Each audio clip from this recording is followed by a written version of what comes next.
Chemistry के सभी चाहने वालों का और भविष्य के डॉक्टर और इंजीनियर का विजय कुमार सोनी की ओर से केमिस्ट्री ऑनलाइन चैनल पर हार्दिक स्वागत, हार्दिक अभिनंदन।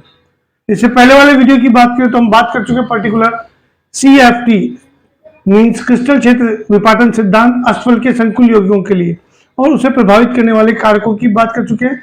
मीन्स किन किन कारकों पर पर्टिकुलर अष्टफलकीय संकुलों के लिए क्रिस्टल क्षेत्र विपाटन सिद्धांत के अंतर्गत ऊर्जा, क्रिस्टल क्षेत्र विपाटन ऊर्जा किस कारक पर या किन किन कारकों पर निर्भर करती है। आज जो हम बात करने वाले हैं वो बात करने वाले हैं एक सिंपल टॉपिक के बारे में जो कि अपने आप में इंपॉर्टेंट है। वो क्या है? अष्टफलकीय संकुलों के लिए अष्टफलकीय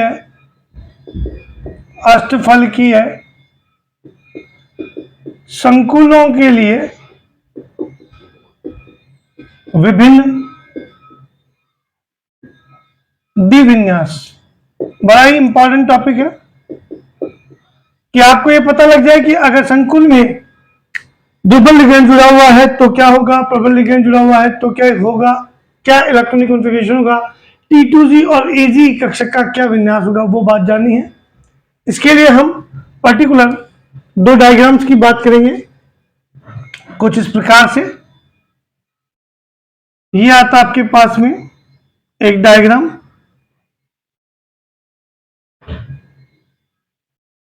कुछ इस प्रकार से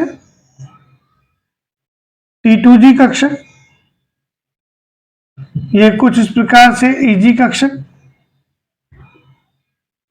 EG कक्षक, ये आ गया आपके पास में T2Z कक्षक और यहां आता आपके पास में डेल O अष्टफलकीय संकुल के लिए क्रिस्टल क्षेत्र विपाटन ऊर्जा। दूसरा डायग्राम कुछ इस प्रकार से, EG वही, T2Z भी वही, बस फर्क डायग्राम को अगर आप ढंग से देखेंगे तो आपको पता लग जाएगा कि यहां डेल O का मान ज्यादा है, यहां डेल O का मान कम है। यानी कि यहां आपके पास में प्रबल लिगैंड क्षेत्र है, कल भी बात कर चुके हैं, तो प्रतिकर्षण ज्यादा होगा। यहां आपके पास में दुर्बल लिगैंड क्षेत्र है जहां प्रतिकर्षण कम होगा। इस स्थिति में डेल्टा O का मान भी यहां कम होगा। इन दोनों के लिए बात करें तो डी विन्यास की, सबसे पहले बात करेंगे D1 विन्यास की। D1 विन्यास के अगर हम बात करें तो यहाँ पर सबसे पहला इलेक्ट्रॉन फिल होगा ये, यहाँ भी इस प्रकार से। तो D1 के लिए T2Z बराबर 1, EG बराबर 0।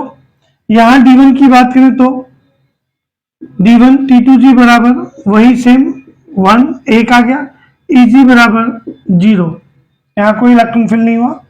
दोनों का चुंबकीय गुण भी समान होगा, दोनों अणुचुंबकीय होंगे, अणुचुंबकीय, क्योंकि स्थिति भी सेम है, एक एक अयुग्मित इलेक्ट्रॉन है। इसी प्रकार बात करें D2 विन्यास की तो यहाँ पर सेकंड इलेक्ट्रॉन होगा, यहाँ भी ये सेकंड इलेक्ट्रॉन होगा। तो यहाँ T2Z बराबर आपके पास में होगा 2, EG बराबर होगा 0। यहाँ D2 की बात करें तो सेकंड इलेक्ट्रॉन, यहाँ भी सेम T2Z बराबर 2, EG बराबर 0 और दोनों का अणुचुंबकत्व भी क्या होगा, समान होगा, चाहे वो प्रबल लिगैंड हो चाहे वो दुर्बल लिगैंड हो। D1 और D2 का इलेक्ट्रॉनिक विन्यास समान। D3 की बात करें तो यहाँ थर्ड इलेक्ट्रॉन आ गया, यहाँ भी थर्ड इलेक्ट्रॉन आ गया, तो इसके लिए भी T2Z बराबर 3, EG बराबर आपके पास में हो गया 0। यहाँ D3 की बात करें तो सेम वही, T2Z बराबर 3 और EG बराबर 0, दोनों का अणुचुंबकत्व समान होगा, अणुचुंबकत्व समान होगा। तो आपके पास में चाहे दुर्बल लिगैंड जुड़े हों चाहे प्रबल लिगैंड जुड़े हों, पर्टिकुलर D1, D2, D3 विन्यास अणुचुंबकीय होता है और निम्न चक्रण संकुल होगा। निम्न चक्रण का मतलब नीचे वाले में ही फिल होंगे। बात कर ले यहाँ पर D4 विन्यास की तो फोर्थ इलेक्ट्रॉन ऊर्जा का गैप ज्यादा है, तो यहां आ जाएगा T2Z बराबर होगा आपके पास में 4 और EG बराबर होगा 0। यहां बात करें D4 की तो ऊर्जा का गैप कम है, फोर्थ इलेक्ट्रॉन यहां चला जाएगा, तो T2Z बराबर हो जाएगा आपके पास में 3 और Eg बराबर 1। यहाँ अयुग्मित इलेक्ट्रॉन 4 है, यहाँ अयुग्मित इलेक्ट्रॉन 2 है, इसलिए इसका अनुचुंबकत्व दुर्बल वाले के लिए D4 का ज्यादा होगा और प्रबल वाले के लिए कम होगा, क्योंकि अयुग्मित इलेक्ट्रॉन केवल 2 है। इसी प्रकार D5 विन्यास की बात करें तो ये आता आपके पास में T2G, कुछ इस प्रकार से 5वां इलेक्ट्रॉन, यहाँ बात करें तो 5वां इलेक्ट्रॉन यहाँ होगा, तो T2G बराबर होता है 5, Eg बराबर आपके पास में होता है 0। यहाँ D5 की बात करूं तो T2G बराबर आता है आपके पास में 3 और Eg बराबर आता है आपके पास में 2।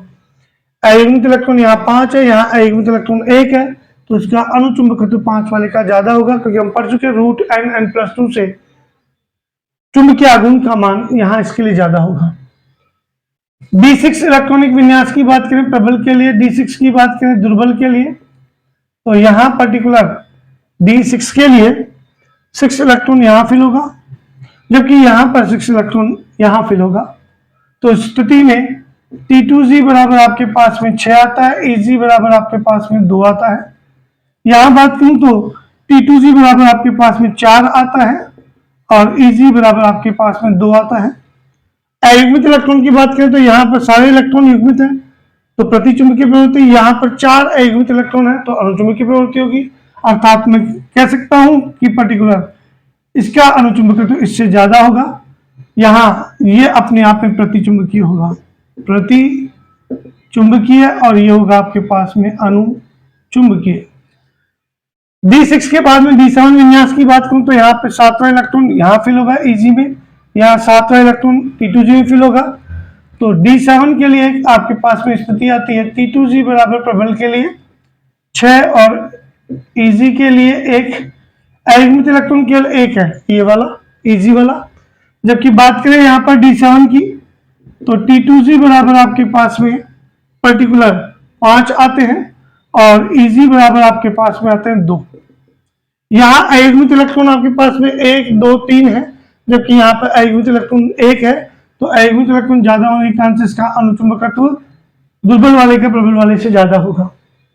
ठीक उसी प्रकार से D8 विन्यास के लिए बात कर लें तो अब 8 इलेक्ट्रॉन प्रबल दुर्बल में तो यहाँ होगा और प्रबल में कुछ यहाँ होगा, दोनों का विन्यास सेम आ गया फिर से। तो T2G बराबर 6 और Eg बराबर आपके पास में 2 आता है। यहाँ भी D8 की बात करूं तो दुर्बल के लिए भी T2G बराबर 6 और Eg बराबर 2 आता है, और दोनों का अनुचुंबकत्व भी सेम होगा। D9 की बात करें पर्टिकुलर तो इस स्थिति में आपके पास में 9th इलेक्ट्रॉन यहाँ होगा, सेम यहाँ होगा, दोनों का विन्यास सेम आ रहा है। तो इस स्थिति में T2G बराबर 6 होगा और Eg बराबर आपके पास में T2G बराबर 6 और Eg बराबर 3। यहाँ D9 के लिए आपके पास में होगा T2G बराबर 6 और Eg बराबर फिर से 3 होगा, और दोनों का अनुचुंबकत्व भी समान होगा क्योंकि अयुग्मित इलेक्ट्रॉन 1-1 है। ठीक उसी प्रकार से बात करें D10 विन्यास के लिए तो T2G बराबर यहाँ पे 6 होगा कुछ इस प्रकार से, और Eg में 4 होगा। यहाँ T2G बराबर 6 और Eg में 4, तो इलेक्ट्रॉनिक विन्यास यहाँ भी सेम होगा। तो इन दोनों का भी अनुचुंबकत्व तो नहीं होगा क्योंकि सारे इलेक्ट्रॉन युग्मित हैं, यहाँ ये दोनों ही प्रतिचुंबकीय होंगे, T2G बराबर 6 और Eg बराबर 4। तो हम क्या कह सकते हैं कि एक तो D6 एक D0 जहां तक कोई इलेक्ट्रॉन फिल नहीं होता आखिरी गैस के बराबर होगा। D6 जब आपके पास में प्रबल लिगैंड जुड़ा हो, और D10 ये 3 विन्यास आपके पास में प्रतिचुंबकीय होंगे तथा शेष विन्यास आपके पास में अनुचुंबकीय होते हैं। इस पर क्वेश्चन आया हुआ है कई बार कि D6 प्रबल लिगैंड और दुर्बल लिगैंड के लिए इलेक्ट्रॉनिक विन्यास लिखिए, तो यहाँ T2G 6 Eg 2, T2G 4 और Eg 0।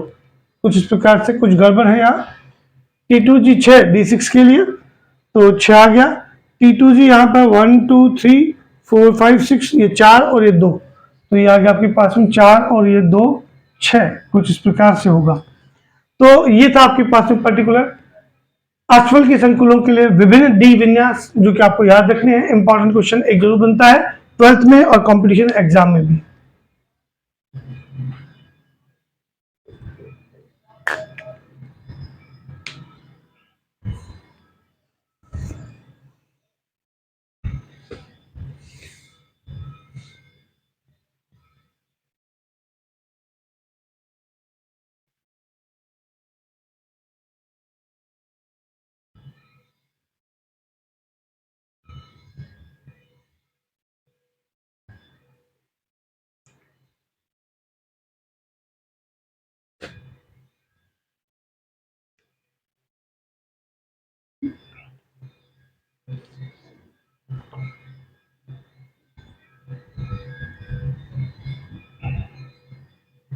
इसी क्रम में आगे बात करें तो अगला टॉपिक इंपॉर्टेंट टॉपिक है जो कि आपके पास में जाना जाता है चतुष्फलकीय संकुलों में विपाटन या चतुष्फलकीय संकुलों के लिए CFT, चतुष्फलकीय संकुलों के लिए क्रिस्टल क्षेत्र विपाटन सिद्धांत, उसकी बात करने जा रहे हैं। अष्टफलकीय के लिए कर चुके हैं और डी विन्यास की बात कर चुके हैं। अब बात करेंगे चतुष्फलकीय संकुलों के लिए और फिर बात करेंगे विभिन्न डी विन्यास चतुष्फलकीय संकुलों के लिए। तो बड़े ही ध्यान से समझें, बहुत इंपॉर्टेंट है। दोनों में से किसी एक यौगिक के लिए राजस्थान बोर्ड में और हिंदी मीडियम में पूछा जाता है, तो समझिए इस बात को। यह आता आपके पास में चतुष्फलकीय संकुलों में क्रिस्टल क्षेत्र विपाटन सिद्धांत। इसके लिए दो बातें आप याद रखें। पहली बात कि चतुष्फलकीय संकुलों में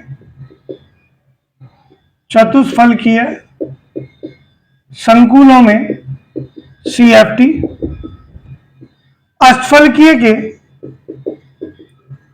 अष्टफलकीय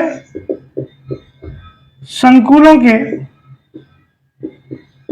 विपरीत होती है। पहली खास बात, विपरीत का मतलब उल्टा, तथा लगभग सभी संकुल उच्च चक्रण संकुल होते हैं। इसका कारण पूछे तो कि ऐसा क्यों, उल्टी क्यों होती है, विपरीत क्यों होती है, तो इसका जवाब यह है कि चतुष्फलकीय संकुल में 4 अक्ष होंगे और अक्ष पे आपको मालूम है पर्टिकुलर चतुष्फलकीय संकुल में वहां जो इजी कक्षक है dx² - y² dz², जो कि अक्षों के अनुदिश है, वो प्रतिकर्षण कम फील करते हैं और T2G कक्षक ज्यादा फील करते हैं क्योंकि वो अक्षों के बीच में होते हैं। तो इस स्थिति में डायग्रामेटिकली अगर बात करें तो आपके पास में कुछ इस प्रकार से मिलती है। ये था आपके पास में 5D कक्षक, ये 2 भागों में विपाटित हो गई कुछ इस प्रकार से। यह आ गया T2G, जिसको हम T2 के नाम से भी कहते हैं कक्षक, और यह था आपके पास में EG, जिसको हम E के नाम से भी जानते हैं, EG कक्षक कह दो या E कक्षक भी कहते हैं, E कक्षक। यहां बात करें तो ये डेल्टा O होगा, पहले वाले में डेल्टा O था, अब चतुष्फलकीय की बात करें तो डेल्टा T होगा। डेल्टा T बोले तो डेल्टा तो क्रिस्टल क्षेत्र विपाटन ऊर्जा, क्रिस्टल क्षेत्र विपाटन ऊर्जा, और T आ गया चतुष्फलकीय संकुल, चतुष्फलकीय संकुल। यहां यह आ गया dxy, ये dyz, ये dxz, ये dx² - y² और ये dz²। ये आ गया आपके पास में dx² - y², dz², dxy, dyz, dxz। यहां इसका मान जो होगा आपके पास में पर्टिकुलर 4dq ले सकते हैं आप, और इसकी बात करें तो आपके पास में होगा 6dq, पहले वाले के जस्ट अपोजिट। ये थी बात आपके पास में चतुष्फलकीय संकुलों के लिए CFT। अच्छे से डायग्राम को देखें ताकि आगे बढ़ा जा सके।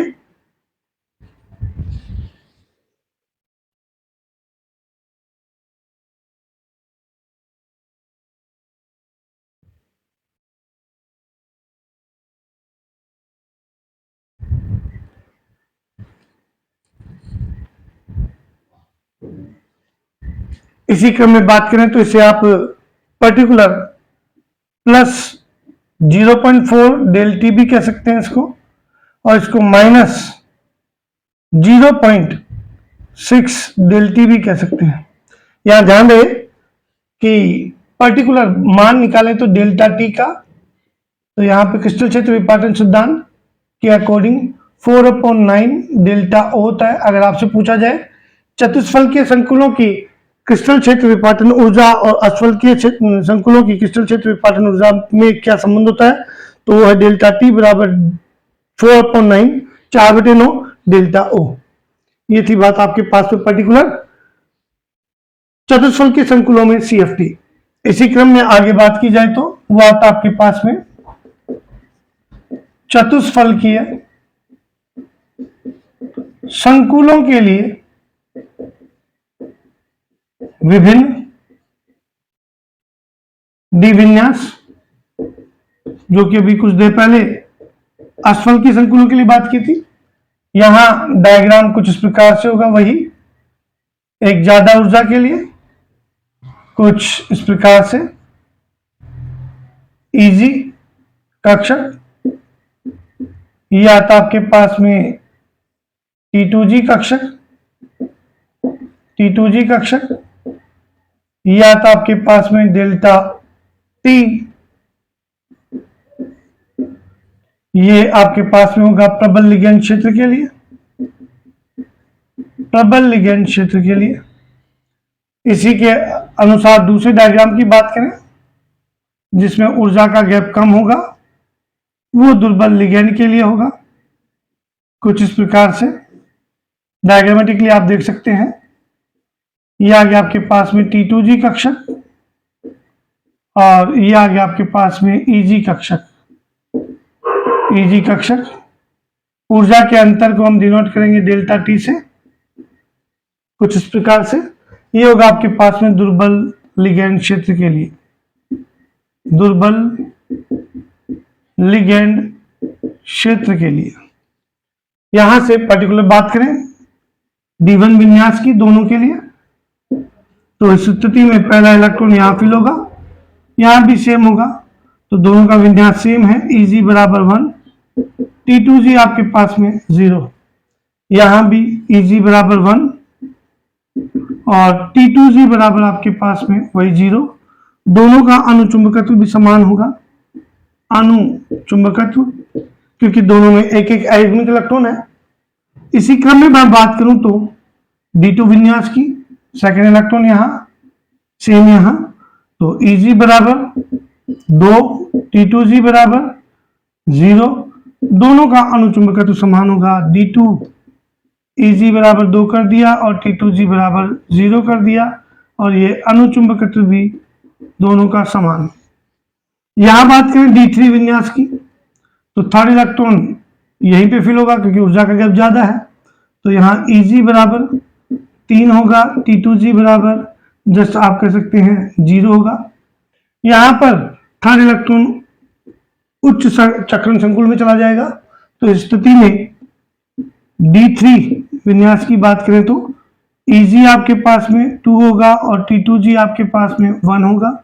यहाँ अयुग्मित इलेक्ट्रॉन 1 है, यहाँ अयुग्मित इलेक्ट्रॉन 3 है, तो इसका अनुचुंबकत्व D3 के लिए पर्टिकुलर ज्यादा होगा और प्रबल के लिए कम होगा। ये अनुचुंबकत्व कर दिया आपने। ठीक इसी प्रकार से D4 के लिए बात करें तो यहाँ फोर्थ इलेक्ट्रॉन होगा, यहाँ फोर्थ इलेक्ट्रॉन यहाँ होगा, तो Eg बराबर 4 होगा, T2G बराबर 0 होगा। यहाँ ये प्रति चुंबकीय होगा क्योंकि सारे के सारे इलेक्ट्रॉन युग्मित है, जबकि यहाँ पर ये अनुचुंबकीय होगा, तो इसका अनुचुंबकत्व 4 इलेक्ट्रॉन के कारण से ज्यादा होगा D4, जो कि ये होगा Eg बराबर 2 और T2G बराबर भी 2, और ये अनुचुंबकत्व। D5 की बात करने लगे हाथ, तो Eg is equal to fifth electron यहाँ चला जाएगा, यहाँ फिफ्थ इलेक्ट्रॉन ये होगा, तो Eg बराबर यहाँ होगा पर्टिकुलर 4 और T2G बराबर होगा आपके पास में 1, जबकि यहाँ पर D5 की बात करें तो 2 और 3 5, यानी कि Eg बराबर 2 और T2G बराबर आपके पास में 3 होगा। अनुचुंबकीय होंगे दोनों, लेकिन यहाँ एक अयुग्मित इलेक्ट्रॉन है, यहाँ 5 अयुग्मित इलेक्ट्रॉन है, इसका अनुचुंबकत्व ज्यादा होगा।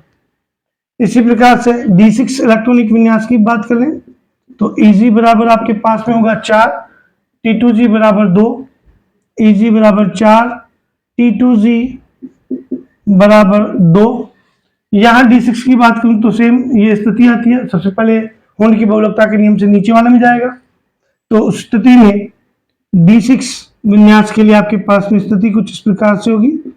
EG बराबर 3 हो चुका आपके पास में, और T2G बराबर भी 3 हो चुका है, अनुचुंबकीय होगा। बट इसका अनुचुंबकत्व 4 अयुग्मित इलेक्ट्रॉन के कारण से इससे ज्यादा होगा, क्योंकि इसमें 2 ही अयुग्मित इलेक्ट्रॉन है। इसी क्रम में बात की जाए D7 विन्यास की, तो EG बराबर आपके पास में यहाँ 4 होगा, और D7 के लिए पर्टिकुलर यहाँ ये 3 ऑर्बिटल है T2G में, तो T2G में तो यहाँ particular first, second, third, fourth, fifth, six, seventh हो जाएगा। अब दोनों का इलेक्ट्रॉनिक विन्यास, यहाँ सेवंथ की बात करें तो 1 2 3 4 5 6 और ये 7 हो गया। दोनों का इलेक्ट्रॉनिक विन्यास सेम आ रहा है, तो EG बराबर आता है आपके पास में 4, T2G बराबर यहाँ पे आता है आपके पास में पर्टिकुलर 3, यहाँ भी EG बराबर आपके पास में आता है 4, और D7 के लिए EG बराबर 4 और T2G बराबर यहाँ आता है आपके पास में सेम 3। ये भी अनुचुंबकीय होगा, बट दोनों का अनुचुंबकत्व तो समान होगा। ये थी बात D1 से D7 तक। D8, D9, D10 की बात करेंगे। स्लाइड को अच्छे से पढ़ें,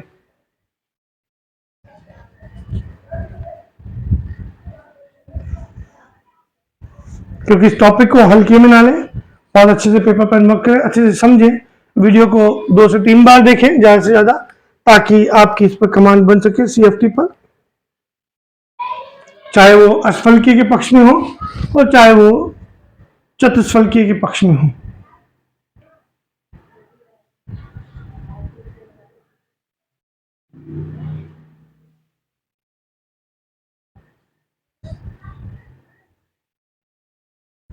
इसी क्रम में आगे बात करें तो D8, D9 और D10 के लिए तो कुछ यहां डिस्कस कर लेते हैं, ताकि विन्यास आपको क्लियर हो सके एक साथ। और ये क्रिस्टल क्षेत्र विपाटन ऊर्जा अष्टफलकीय चतुष्फलकीय के बीच में संबंध भी आपको याद रखना है। कुछ इस प्रकार से D8 विन्यास के लिए प्रबल, और ये D8 विन्यास आ गया आपके पास में दुर्बल। यहाँ 8 इलेक्ट्रॉन कैसे फिल होगा, 8 इलेक्ट्रॉन, 1 2 3 4 5 6 7 और ये 8वां इलेक्ट्रॉन। यहाँ 1 2 3 4 5 6 7 और ये 8वां इलेक्ट्रॉन, यानी कि विन्यास अभी भी सेम है। तो EG बराबर कर दिया आपने पर्टिकुलर 4, और T2G बराबर भी कर दिया आपने 4, दोनों में 4 4। यहाँ भी सेम EG बराबर 4 और T2G बराबर यहाँ भी 4 है। ये भी अनुचुंबकीय होंगे, क्योंकि यहाँ अयुग्मित इलेक्ट्रॉन 2 है, यहाँ पे 2 अयुग्मित इलेक्ट्रॉन है, दोनों का अनुचुंबकत्व तो समान होगा। D9 विन्यास की बात करूं तो यहाँ पर 9th इलेक्ट्रॉन कुछ इस प्रकार से फिल होगा यहाँ पर, और यहाँ भी 9th इलेक्ट्रॉन फिल होगा तो कुछ इस प्रकार से होगा। तो यहाँ EG बराबर आपके पास में होगा 4 और T2G बराबर होगा आपके पास में 5।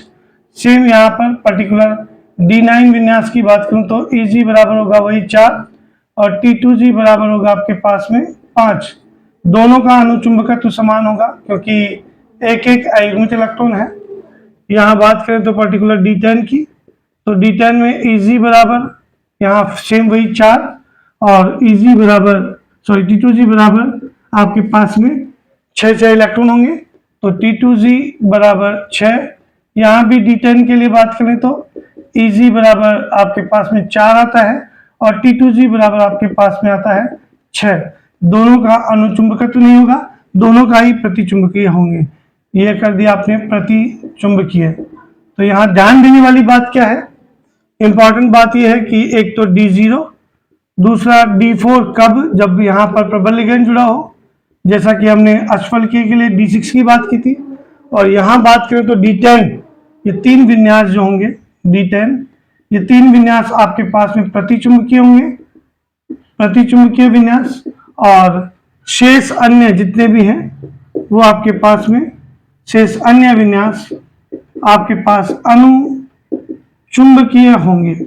ये थी बात आपके पास में पर्टिकुलर चतुष्फलकीय अष्टफलकीय यौगिकों के लिए विभिन्न विन्यास, चतुष्फलकीय यौगिकों में CFT और चतुस्वर के संकुलों के लिए विभिन्न डी विन्यास।